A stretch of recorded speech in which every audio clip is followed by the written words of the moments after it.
Meus irmãos, espero que todos estejam me ouvindo bem.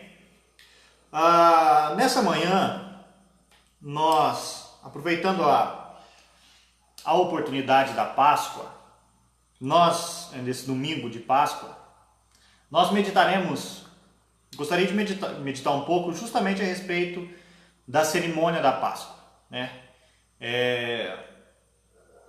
E para isso eu convido os irmãos a abrirem suas Bíblias lá em Êxodo capítulo 12.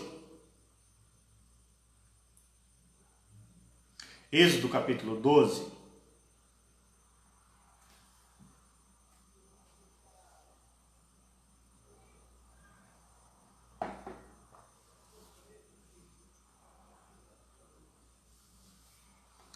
Êxodo capítulo 12 é uma leitura longa, leremos até o verso de número 28.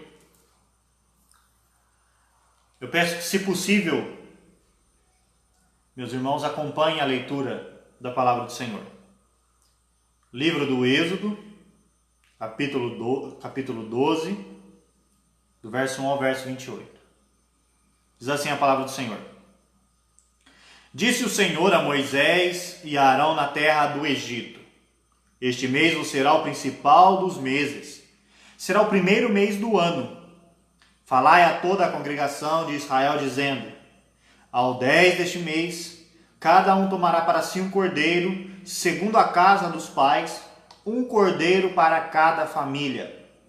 Mas se a família for pequena, para um cordeiro, então convidará ele o seu vizinho mais próximo, conforme o número das almas, conforme o que cada um puder comer. Por aí, calculareis quantos bastem para o cordeiro. O cordeiro será sem defeito, macho, de 1 ano. Podereis tomar um cordeiro ou um cabrito, e o guardareis até o 14º dia deste mês. E todo o ajuntamento da congregação de Israel o imolará no crepúsculo da tarde. Tomarão do sangue e o porão em ambas as ombreiras e na verga da porta, nas casas em que o comerem. Naquela noite comerão a carne assada no fogo, com pães asmos e ervas amargas a comerão. Não comereis do animal nada cru, nem cozido em água, porém assado em fogo, a cabeça, as pernas e a fressura. Nada deixareis dele até pela manhã, o que porém ficar até pela manhã, queimá-los-ei. Desta maneira comereis lombos cingidos, sandálias nos pés e cajado na mão. Comê-lo-eis à pressa, é a Páscoa do Senhor. Porque naquela noite passarei pela terra do Egito e ferirei na terra do Egito todos os primogênitos, desde os homens até aos animais. Executarei juízo sobre todos os deuses do Egito. Eu sou o Senhor. O sangue vos será por sinal nas casas em que estiverdes. Quando eu vir o sangue, passarei por vós, e não haverá entre vós praga destruidora, quando eu ferir a terra do Egito.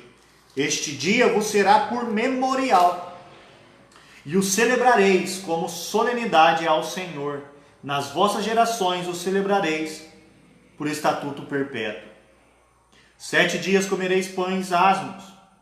Logo, ao primeiro dia, tirareis o fermento das vossas casas, pois qualquer que comer coisa levedada, desde o primeiro dia até o 7º, essa pessoa será eliminada de Israel.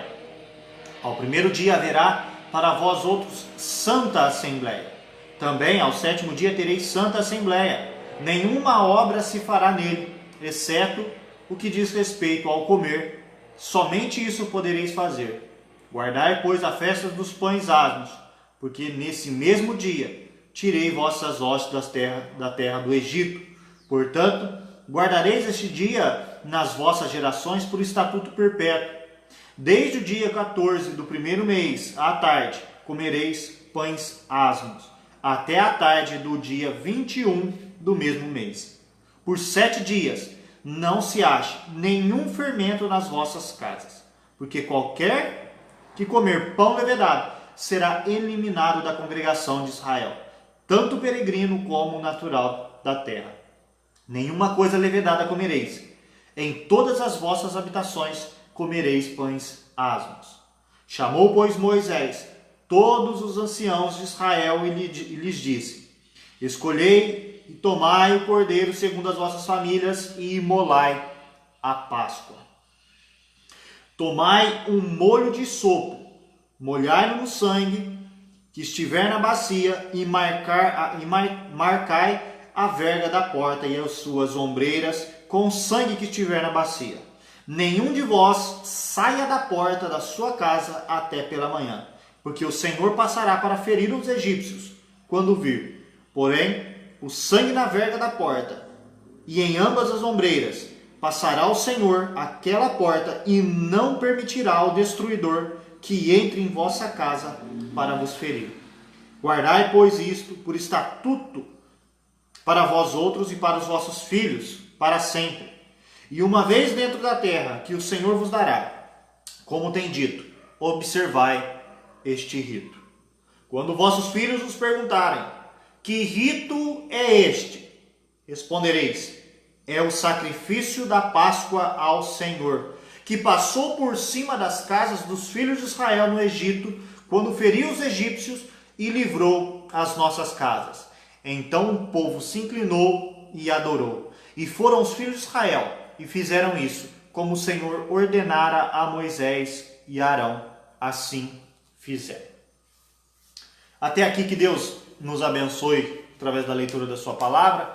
Então nós falaremos um pouco de Páscoa nessa manhã. Agradeço os demais irmãos que entraram aí por último.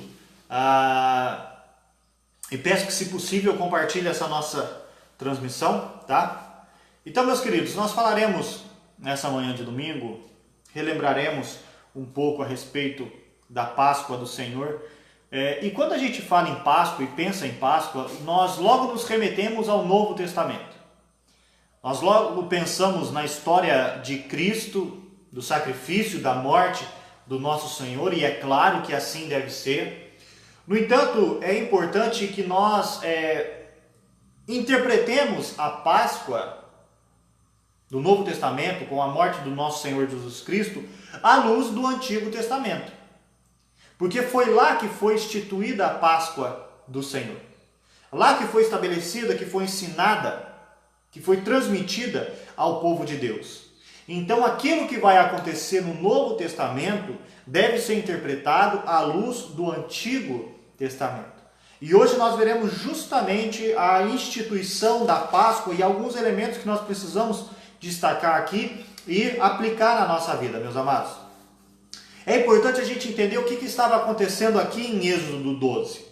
Mas para isso é fundamental nós retroagirmos um pouco, regressarmos um pouco na história e lembrarmos que lá no livro de Gênesis, Deus, ele visita um homem, faz aliança com um homem chamado Abraão. E no capítulo 15 de Gênesis, o Senhor faz promessas a Abraão. E o Senhor faz promessas de que Abraão e sua descendência haveria de possuir uma terra, a tão conhecida terra prometida.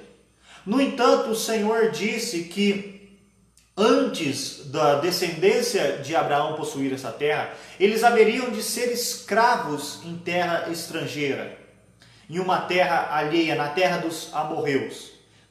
Eles deveriam se tornar escravos por 4 gerações, por cerca de 400 anos. Então o Senhor fez essa aliança com Abraão de uma terra, prometeu uma terra, mas antes eles haveriam de se tornarem escravos. E essa aliança ela foi reafirmada com o filho de Abraão, Isaque, posteriormente com Jacó. E quando nós vemos a história de Jacó, ele tinha um filho chamado José, que foi levado ao Egito, vendido como escravo. E lá José, ele subiu da posição de escravo e se tornou um grande homem no Egito, ficando apenas abaixo de Faraó. E ali então a família de José, os irmãos de José, eles vão até o Egito e ali chegam recebendo o favor de Faraó. No entanto, meus amados, esse Faraó morre e surge outras lideranças ali no Egito que começam a escravizar o povo de Israel, os familiares, a descendência ali de José no Egito.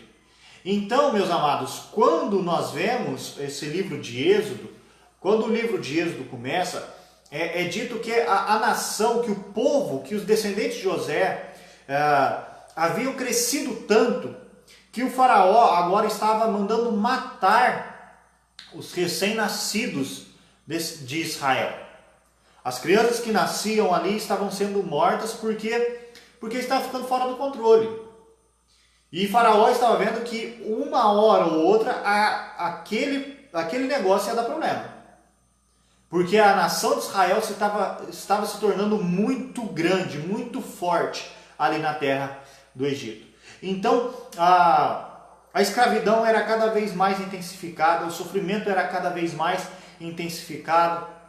E aí então o povo clama ao Senhor, e o Senhor agora separa um homem chamado Moisés para tirar o povo do Egito, libertar o povo do Egito. Daí que vem o nome Êxodo, que é a saída do povo da terra do Egito. E aí o Senhor vai fazer isso como? Vai fazer isso, chamando então Moisés, esse homem que havia fugido, esse israelita que havia fugido. Ele vai até Moisés já habitando no deserto, vai até Moisés, chama Moisés e diz: eu vou libertar o meu povo. E aí ele vai libertar o seu povo de forma poderosa, de forma grandiosa, mandando 10 pragas. E cada praga, meus amados, simbolizava também a destruição de cada poder, de cada deus do Egito. O Senhor mostrando que ele era soberano e que não havia outro deus além do Senhor. E aí nós chegamos na 10ª praga. Na 10ª praga, que é a maior das pragas, que é a morte dos primogênitos. Todo aquele que era primogênito, o primeiro de toda a família, de toda a criação, de tudo que havia no Egito, seria eliminado. Inclusive o descendente, o primogênito de Faraó. Até mesmo porque Faraó se achava um deus, o Senhor de Israel vai justamente mostrar para Faraó que ele não é o Todo-Poderoso. E aí é nessa 10ª praga que o Senhor vai estabelecer a Páscoa. Então nós veremos, meus amados, a instituição da Páscoa, a história da Páscoa, aqui em Êxodo capítulo 12. Tá? Páscoa significa, literalmente, nós podemos dizer que a Páscoa significa passar por cima. Porque é quando o Senhor passa por cima ali da terra do Egito e vai ferir o povo. Verso 23, por exemplo, é dito que porque o Senhor passará para ferir, essa ideia de passar por cima, essa é a ideia da palavra Páscoa. Por quê?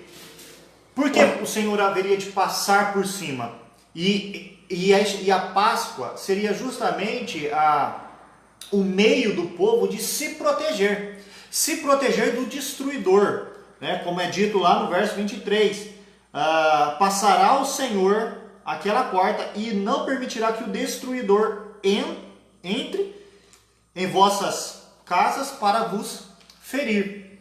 Então a Páscoa era um símbolo de proteção, mas proteger do quê? Da ira de Deus. O Senhor derramaria a sua ira, a sua justiça, o seu juízo. Verso 12 ele diz: executarei o juízo sobre todos os deuses do Egito. Então o Senhor executaria a sua ira, o seu juízo sobre a nação do Egito, sobre aqueles que estavam na nação do Egito. Então proteger do quê? Proteger da ira de Deus.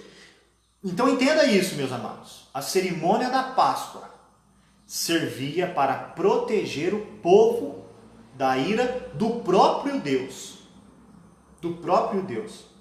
Então é interessante, meus amados, que quando nós olhamos aqui, não é só os egípcios que receberiam essa ira, mas todos aqueles que não tinham sangue na porta. Ou seja, a própria nação de Israel precisava se proteger, porque aqueles dentre Israel que não tivessem a marca do sangue, o sangue marcado na sua casa, eles também sofreriam. Por isso que o Senhor vai dizer, olha, passem o sangue na porta, o sangue do cordeiro, nas vergas da porta, nos umbrais, porque se não tiver sangue, o destruidor vai entrar e vai ferir a casa de vocês. Isso nos mostra que até Israel precisava ser protegido. Ou seja, não é porque Israel era o povo do Senhor, era descendência de Abraão, que eles estavam isentos da ira de Deus. Ou seja, não adiantava ser descendente de sangue. Era necessário estar debaixo do sangue do Cordeiro para estar livre das mãos do Senhor. Tá? Até mesmo, meus amados, porque Israel, nessa época, adorava outros deuses. Israel chegou no Egito, e não pense que Israel ficou 400 anos puro ali na terra do Egito. Não, Israel se contaminou. Lá no livro de Josué, capítulo 24, é dito que Israel adorava outros deuses no Egito. Tá? Então, Israel aqui também estava debaixo da ira de Deus. Então, eles precisavam também ser protegidos e libertos.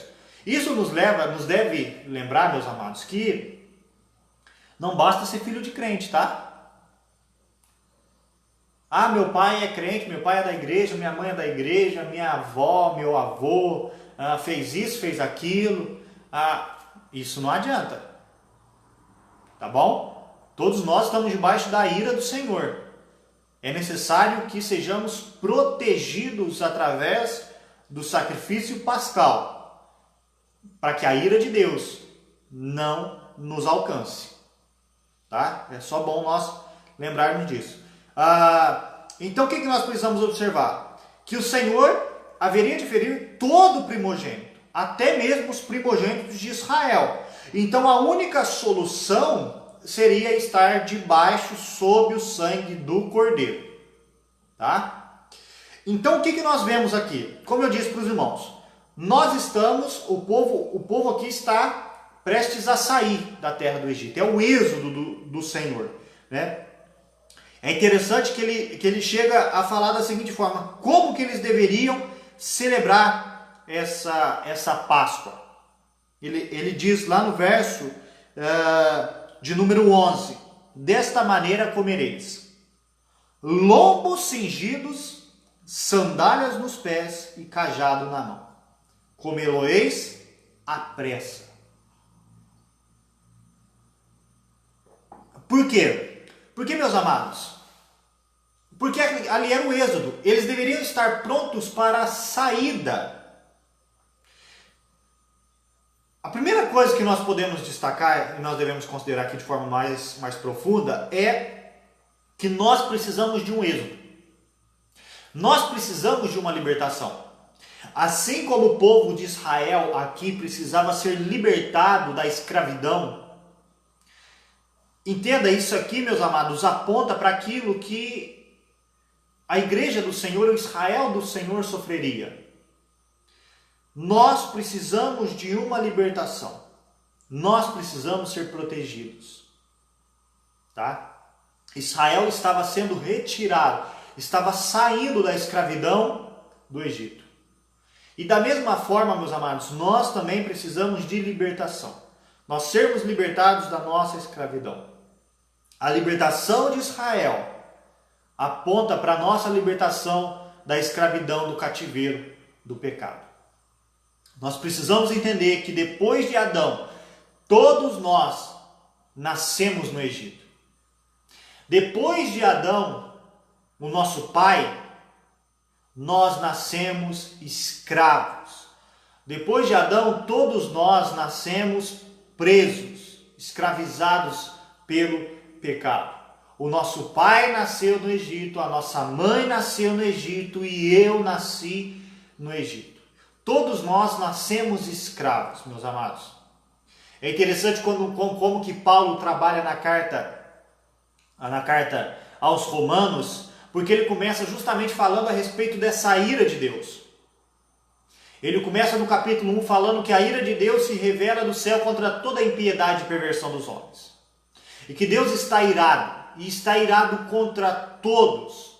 E ele chega no capítulo 2 dizendo que não há acepção, que não há diferenciação, que tanto judeu, como grego, como gentio, todos estão debaixo da ira do Senhor. Porque todos pecaram e carecem da glória de Deus. Isso nos mostra, meus amados, que nós precisamos de libertação, que eu preciso, que você precisa ser liberto do pecado. Porque nós não somos melhores, porque nós não somos diferenciados. Pelo contrário, nós somos descendentes de Adão. E por sermos descendentes de Adão, nós nascemos na iniquidade. Como o próprio Davi diz, em pecado me concebeu minha mãe. Em pecado me concebeu minha mãe. Eu vi que alguns irmãos estão dizendo que está travando o vídeo.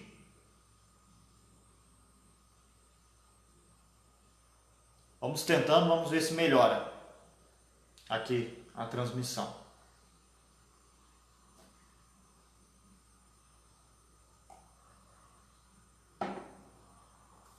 Então, meus queridos, por sermos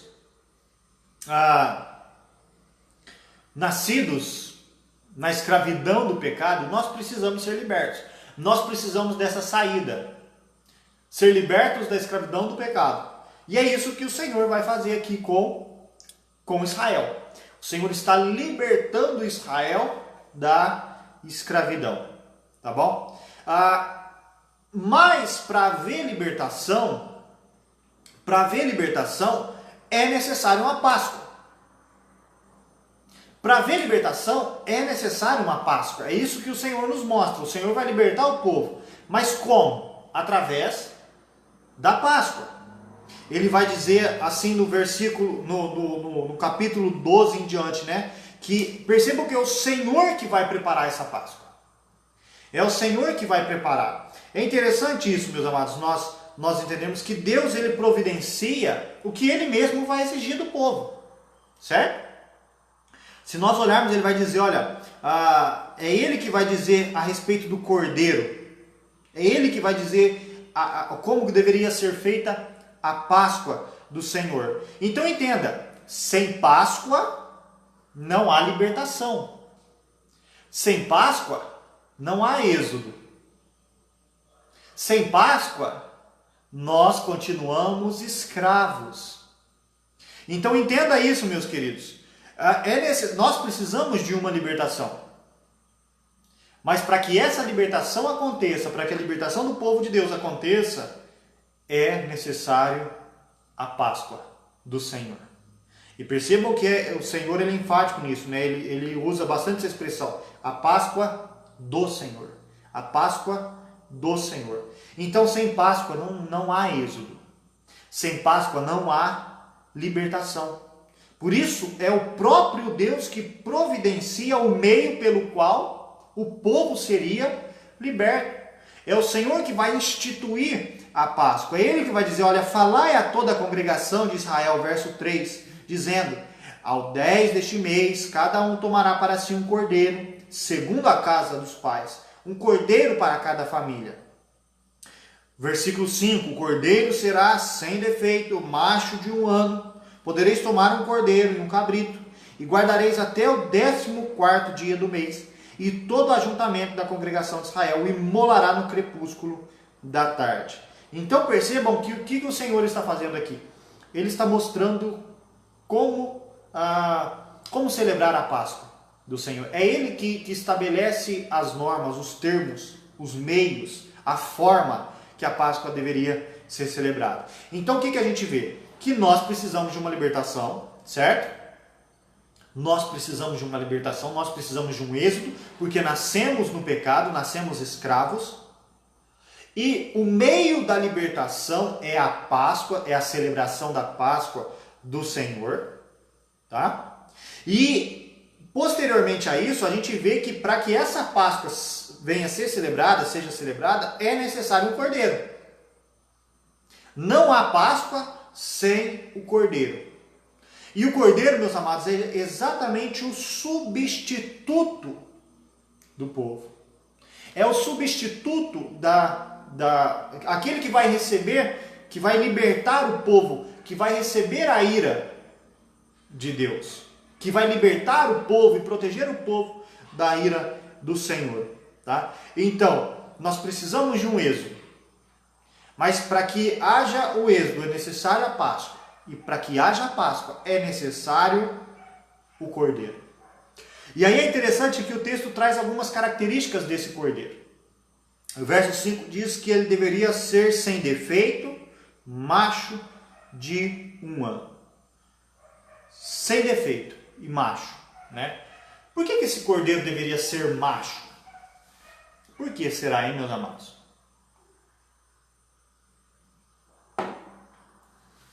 É importante, é interessante a gente pensar nisso, porque isso nos remete lá para Gênesis. Quando nós olhamos a queda, a história da queda com Adão, nós vemos que quando Adão e Eva pecam, a primeira pessoa a quem o Senhor vai cobrar é Adão. Apesar de ter sido Eva aquela que foi enganada pela serpente, a primeira pessoa que o Senhor cobra é Adão. E por quê?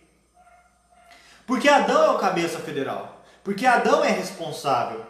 Porque Adão é ele que representava não só a família dele, mas como toda a humanidade. Então percebam, meus amados, que a responsabilidade era de um homem, era de um macho.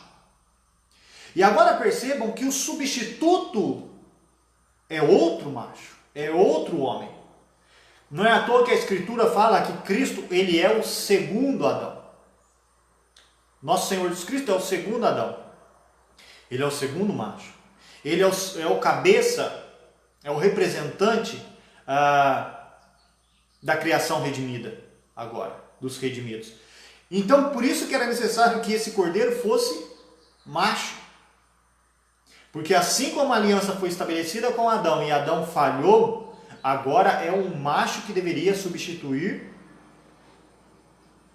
a humanidade, que seria o representante agora federal da criação redimida. Mas não só isso, nós vemos que esse macho deveria ser, esse cordeiro macho deveria ser sem defeito. Sem defeito. Então o segundo Adão aqui, né, representando o segundo Adão, o cordeiro, deveria ser sem defeito. Então vamos pensar da seguinte forma. Moisés não servia, nenhum outro homem servia para ser substituto. Eu não posso substituir a minha esposa não pode me substituir. Eu amo a minha filha e desejo que ela ame o Senhor e que ela trilhe os caminhos do Senhor, mas eu desejo que ela seja salva. Eu posso substituí-la? Se necessário morrer, eu posso morrer no lugar dela? Será que o meu sacrifício será aceito? Não, meus amados. O meu sacrifício não serve. O seu sacrifício não serve. Por mais bem intencionado que seja, o sacrifício de qualquer outro aqui não servia. Percebam que não é qualquer animal. Não é qualquer animal, mas esse animal deveria ser perfeito. Esse animal deveria ser sem defeito, sem mácula. Por quê? Porque isso representava o Cordeiro de Deus. O Cordeiro perfeito do Senhor. Então nem eu, nem você, nem qualquer outra pessoa serviria para substituir outra pessoa. Porque como que um imperfeito substitui outro imperfeito? Então era necessário que alguém perfeito derramasse o seu sangue, fosse sacrificado, substituísse aquele que é imperfeito. Por isso, meus amados, que não serve, que outro não serve, que outra forma não serve. Né? Então, esse cordeiro deveria ser macho e sem defeito. A gente vai vendo outras características aqui. Percebam, meus amados, que esse sangue deveria cobrir os umbrais da porta, né? É dito que o verso 13, o sangue vos será por sinal nas casas em que estiverdes. Quando eu vir o sangue, passarei por vós, e não haverá entre vós praga destruidora quando eu ferir a terra do Egito. Então percebam que o sangue deveria cobrir esse povo. O sangue deveria cobrir esse povo. Somente com o sangue que eles seriam protegidos. O sangue substituiria, então, o sangue serviria como um substituto. E aí é interessante nós, mais uma vez, nos remetermos lá para Gênesis capítulo 3 com Adão, para a gente ver como que isso foi sendo desenvolvido, essa questão do sangue nos cobrindo, do sangue nos protegendo. Olha como que é linda, meus amados, a revelação de Deus, e como que Deus ele foi se mostrando e ampliando e revelando, esclarecendo cada vez mais a sua aliança. Quando nós olhamos para a queda de Adão, lá em Gênesis, é dito que após ele comer do fruto, ele abriu os olhos e percebeu, e tanto ele como Eva, percebendo que estavam nus, é dito no texto que eles coseram folhas de figueira para si. Ou seja, eles fizeram roupas para si, para tampar o seu pecado, para tampar a vergonha, para tampar a clareza da consequência da queda. Ou seja, eles tentam, da forma deles, resolver o problema deles. O problema do pecado. Então eles colhem folhas de figueira para si.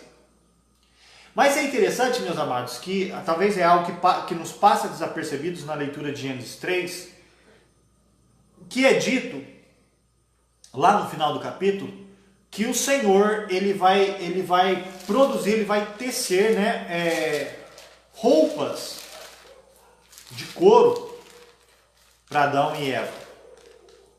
É dito, verso 21, fez o Senhor Deus vestimentas de pele para Adão e sua mulher, e os vestiu.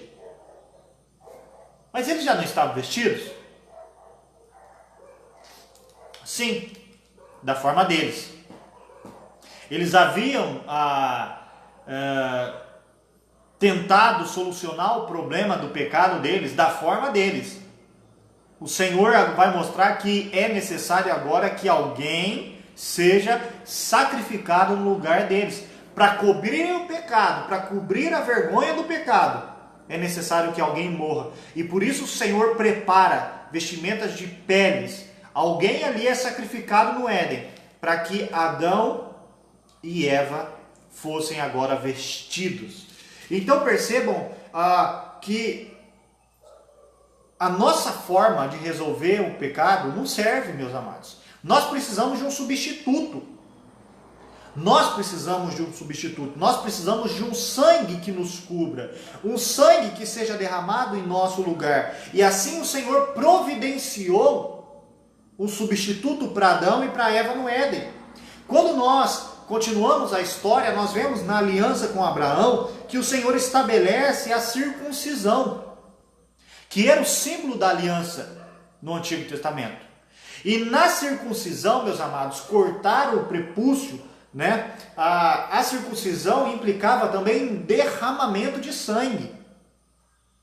A prática da circuncisão, na prática da circuncisão havia derramamento de sangue. Quando nós adiantamos um pouco a história, em Gênesis 22, nós vemos Abraão com seu filho Isaque, quando Deus pede a Abraão seu filho em sacrifício, e Abraão vai com o Senhor, vai com Isaque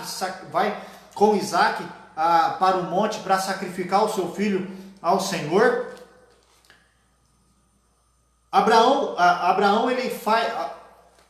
Isaque faz a seguinte pergunta: tá, pai, aqui está a madeira, aqui está a lenha, o fogo, né? Mas onde que está o cordeiro?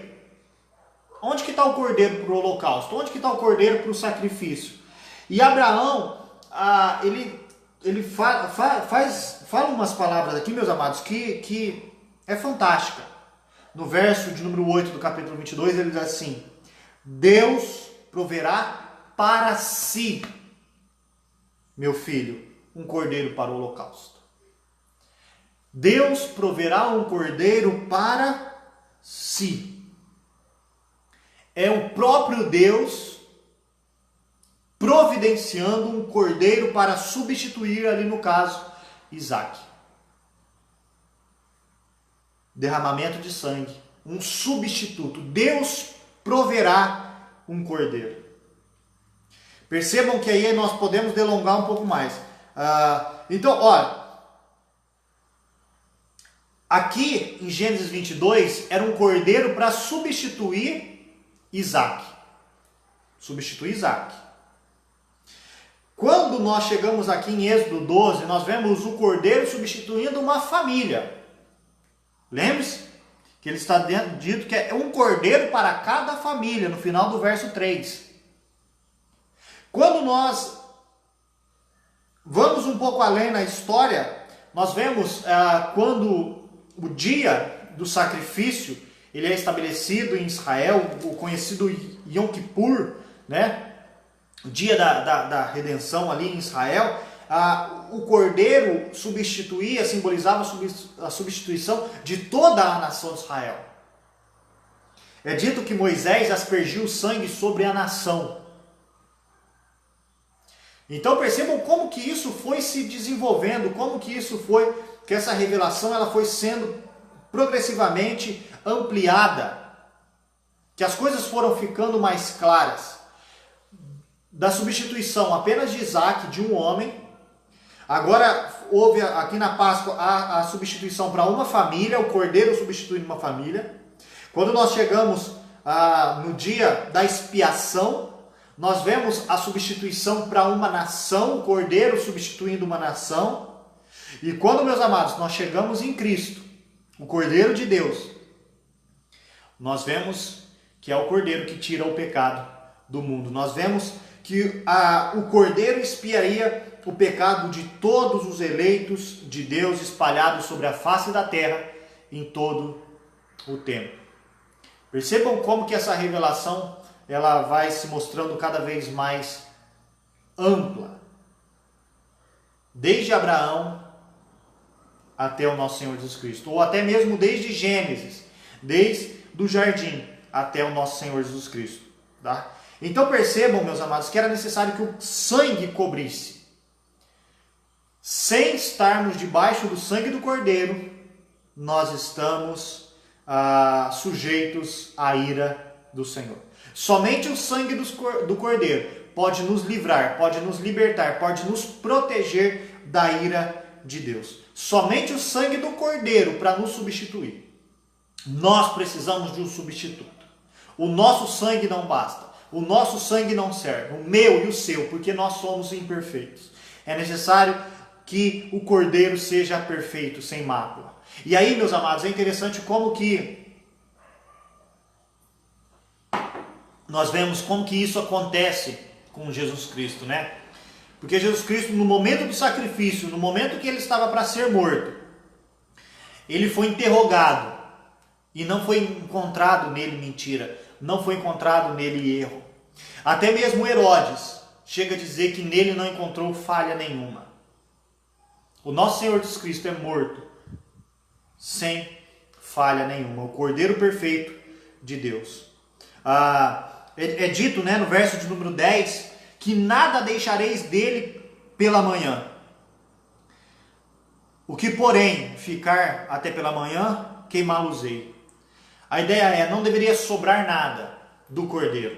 Por quê? A ideia aqui, meus amados, é que a completude dessa obra, que essa obra ela é perfeita, ela é completa, tá? Que não deve sobrar nada, que essa obra ela é completa. E como eu disse, Cristo é esse Cordeiro de Deus. Quando nós olhamos a profecia de Isaías, a profecia do servo sofredor, lá em Isaías 53, é dito que Jesus Cristo ele foi considerado como uma ovelha, né? Verso de número 7, e ele foi oprimido e humilhado, mas não abriu a boca. Como ovelha muda perante os seus tosqueadores, ele não abriu a boca. verso de número 6, ele diz que o Senhor fez cair sobre ele a iniquidade de nós todos. O que aconteceu lá em Êxodo? A ira de Deus sendo derramada sobre o Cordeiro é justamente o que o Cristo faria por nós. Os nossos pecados, Deus fez cair sobre ele a iniquidade de todos nós. Para que nós fôssemos libertos da ira de Deus, era necessário um substituto. Paulo chega a dizer claramente, lá na primeira carta aos Coríntios, capítulo 5, verso número 7, que Cristo é o Cordeiro Pascal, pois também Cristo, o nosso Cordeiro Pascal, foi imolado. João Batista, quando vê o nosso Senhor Jesus Cristo saindo ali, quando vê o nosso Senhor Jesus Cristo vindo do deserto, ele diz: eis, pronto para entrar no deserto, assim como a nação de Israel, ele diz: eis o Cordeiro de Deus que tira o pecado do mundo. Percebam, meus amados, que na história da Páscoa é Deus providenciando aquilo que Ele mesmo exigia.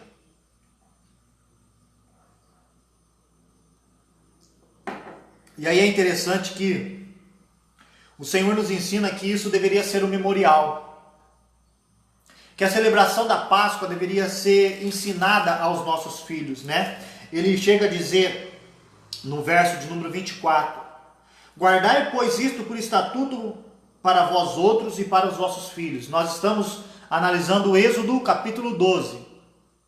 Êxodo 12, a instituição da Páscoa. Será para os vossos filhos para sempre. Ele diz: quando os vossos filhos vos perguntarem que rito é este, respondereis: é o sacrifício da Páscoa do Senhor, que passou por cima das casas dos filhos de Israel no Egito, quando feriu os egípcios e livrou as nossas casas. E o povo então se inclinou para adorar. Percebam que Deus exige que seja ensinado aos nossos filhos o significado da Páscoa. Nós precisamos ser lembrados, meus amados. Se nós olharmos o verso de número 2, o Senhor estabelece isso como uma data, como uma celebração que deveria ser lembrada sempre. Ele muda o calendário de Israel para celebrar a Páscoa. Ele diz: ao 10 desse mês, cada um tomará para si um cordeiro. Verso 14: este dia vos será por memorial. Por memorial. Vocês vão celebrar essa solenidade ao Senhor nas vossas gerações, celebrareis por estatuto perpétuo. Por quê, meus amados? Por que nós precisamos, o povo de Israel precisava sempre ser lembrado? Sabe por quê? Porque nós temos a tendência de esquecer aquilo que Deus fez por nós.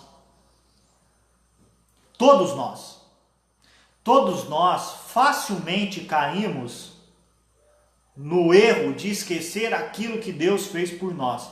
E o Senhor está dizendo: vocês celebrarão esta Páscoa sempre, será um dia que vos será por memorial, e vocês vão celebrar isso durante todas as gerações, vão ensinar aos seus filhos, porque nós facilmente esquecemos o que o Senhor nos ensina. É interessante, meus amados, que a frequência, a repetição nos faz lembrar. A repetição nos faz com que as coisas estejam mais enraizadas na nossa mente. Então nós precisamos lembrar do que Deus fez por nós. A Páscoa, meus amados, a celebração da Páscoa é muito mais do que um almoço em família. É muito mais do que ovos de chocolate. Ou uma simples data, um feriado anual. Meus amados, a celebração da Páscoa é para nos fazer lembrar daquilo que o Senhor fez por nós. A libertação do cativeiro do pecado, da escravidão do pecado que o Senhor realizou em nossas vidas. E aí, percebam, meus amados, que é interessante que Israel foi liberto do Egito uma vez. A libertação ocorreu apenas uma vez. Mas quantas vezes eles deveriam lembrar disso? Sempre. Sempre. É a mesma coisa conosco. Quantas vezes nós somos libertos do pecado em Cristo? Uma vez. Se, pois, o Filho vos libertar, verdadeiramente sereis livres. É isso que nosso Senhor Jesus Cristo nos ensina. A libertação de Cristo, ela é única e completa. Mas nós devemos lembrar dessa libertação sempre. Assim como Deus libertou Israel do Egito uma só vez, foi só uma libertação, mas eles sempre deveriam lembrar. Isso era um memorial. Isso deveria ser sempre celebrado. Isso nos lembra, meus amados, como que então a ceia do Senhor vai representar isso. O sacrifício de Cristo, a ceia do Senhor que nós celebramos na igreja. E nós temos o costume de celebrar todo mês a ceia do Senhor. Por quê? Porque Cristo diz: esse é o meu sangue que é derramado em favor de vós para a remissão dos vossos pecados. Este é o meu corpo que é entregue por vós. Cristo, como Cordeiro Pascal, é aquele que oferece-se em sacrifício, que derrama o seu sangue. E na ceia ele diz: comei do pão e beba do cálice. Façam isso em memória de mim. Façam isso em memória de mim. Porque toda vez que vocês comem o pão e vocês bebem do cálice, vocês estão anunciando a morte do Senhor Jesus Cristo. Ou seja, na ceia nós estamos lembrando do sacrifício. Nós estamos lembrando que Deus providenciou um substituto para nós.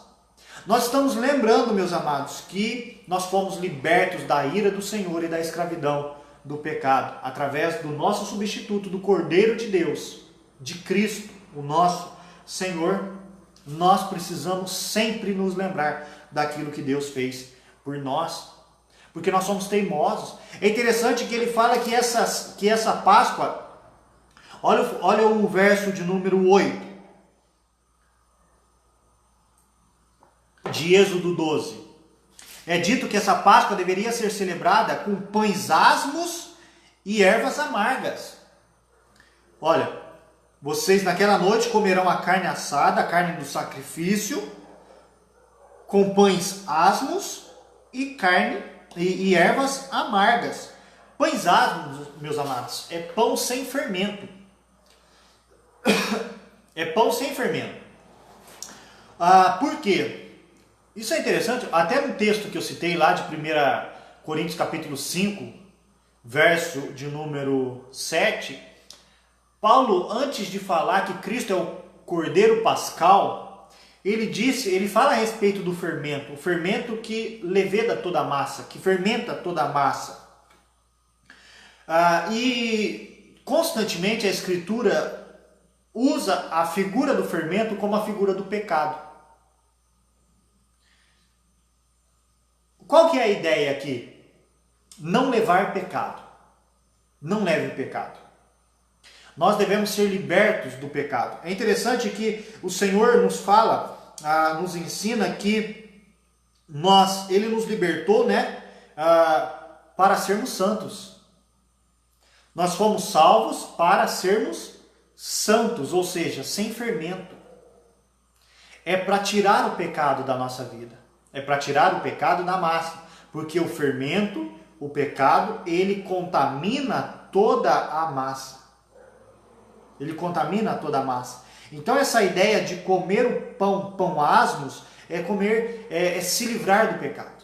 É se livrar daquilo que contamina. E lembre-se que o povo de Israel estava sendo liberto da nação do Egito, uma nação pagã, uma nação extremamente pecaminosa, idólatra. E o que Deus está dizendo para o povo através dos pães asmos, da celebração da festa dos pães asmos é: não traga, se desvencilhe. Você está sendo liberto do cativeiro do pecado, da escravidão do pecado, você está sendo liberto do Egito. Agora é uma nova vida, sem fermento. Você está sendo salvo, você está sendo liberto para ser santo. E a outra coisa aqui que ele nos coloca era as ervas amargas. As ervas amargas. Para quê, meus amados? Essas ervas amargas são ervas amargas que seriam difíceis de serem consumidas. Mas por quê? Porque as ervas amargas simbolizavam o Egito.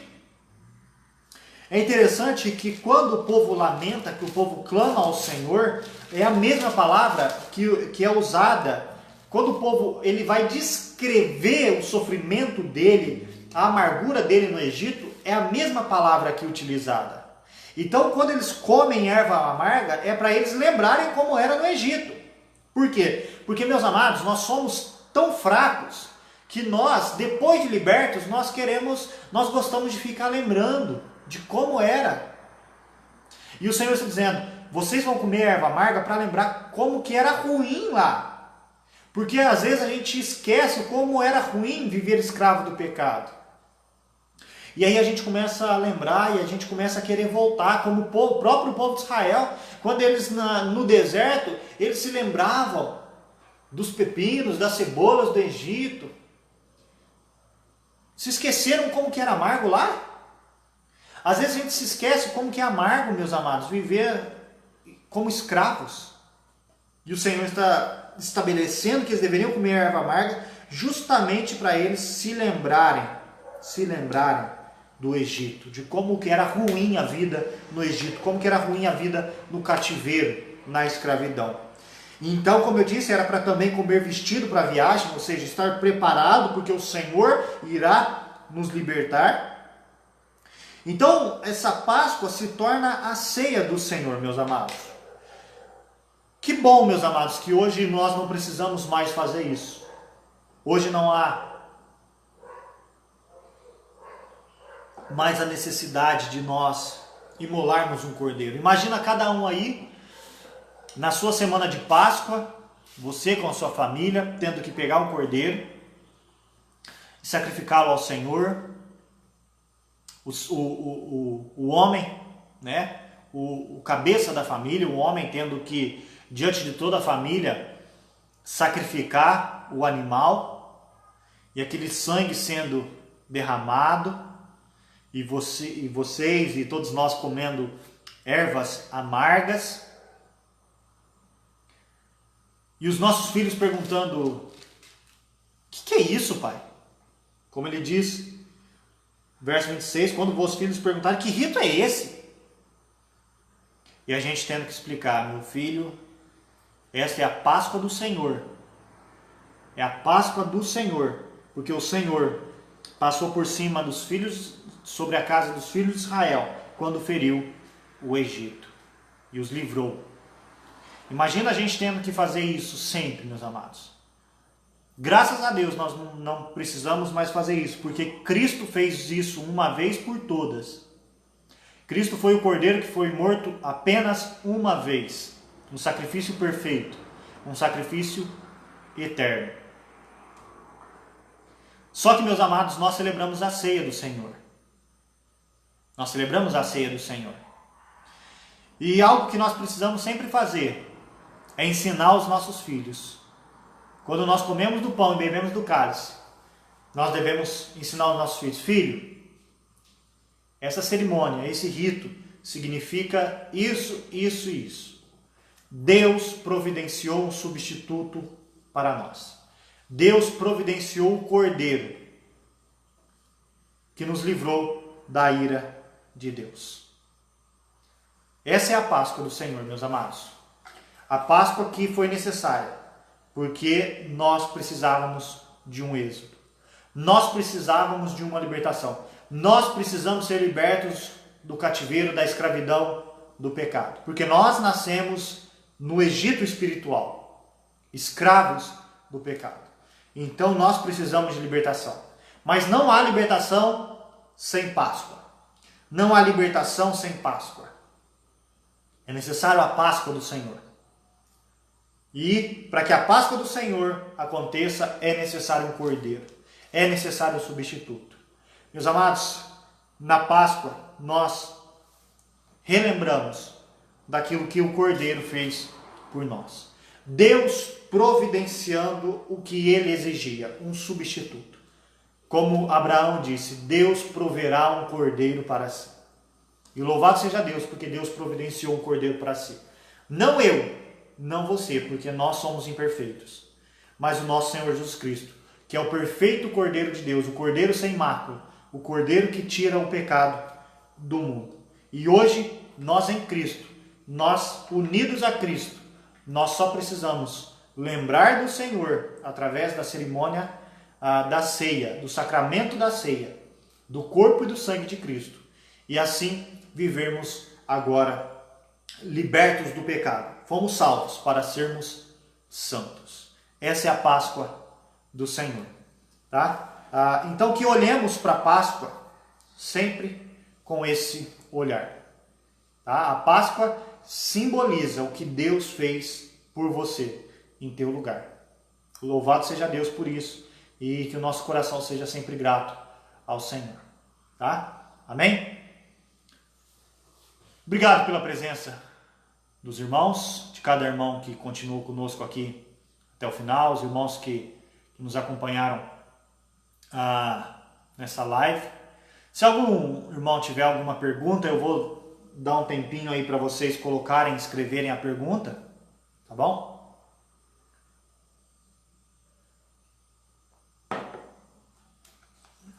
Eu vou agradecendo então, desejando aos irmãos um excelente domingo de Páscoa, lembrando que hoje nós celebramos a ressurreição do Cordeiro. Esse Cordeiro foi morto, mas esse Cordeiro ressuscitou ao terceiro dia, tá? Para que a vitória dele fosse completa. Tá bom, meus amados? Eu convido vocês a acompanharem também o nosso culto, que nós transmitiremos nessa mesma página, nessa mesma página do Facebook, às 19 horas.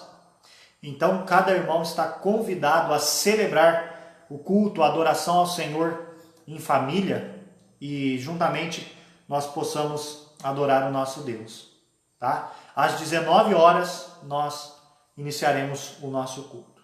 Se não há nenhuma pergunta, eu agradeço a presença de todos, um excelente domingo e que a Páscoa do Senhor esteja viva no coração de cada irmão. Que Deus nos abençoe.